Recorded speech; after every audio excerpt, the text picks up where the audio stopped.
Fano's geometry. Axioms. Number 1. There exists at least one line.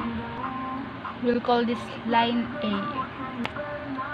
By axiom number 2, every line has exactly 3 points on it.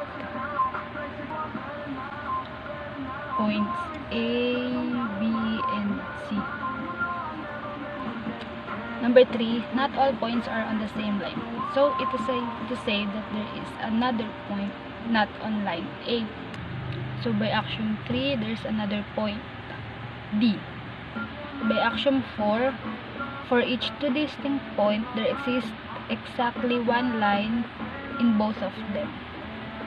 So by axiom 4, there's a line B in points A and D, C in points B and D, and line D in points C and D.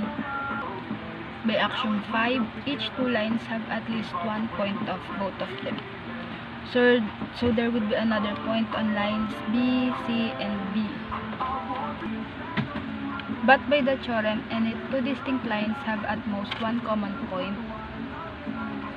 Suppose that two distinct lines have two common points. By axiom 5, there is at least one point on both of them. Point A are both in lines A and B that coincides. Point A are both in lines B and A that coincides. This contradicts axiom 4 as there are two lines on both A and B. So if a line contains E and G, then it won't coincide with D, F, and C. And it won't intersect lines A and line D. Since these lines must intersect all the other lines, C is the only point that would intersect lines A and line D. Since F and G doesn't have lines that contains both of them, then this line must be extended to point A to show that lines B and A intersects.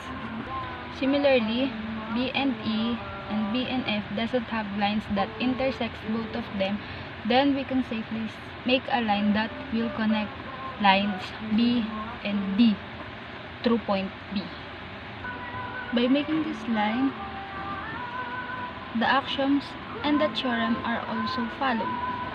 In conclusion, Fano's geometry has 7 points in 7 lines. By making this a theorem, Fano's geometry has exactly 7 points.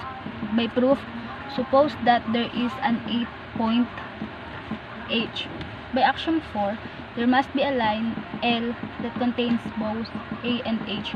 Since L must intersect the line that contains C, F, and G, and that the line contains no other points, it follows that the line L contains either C, F, or G.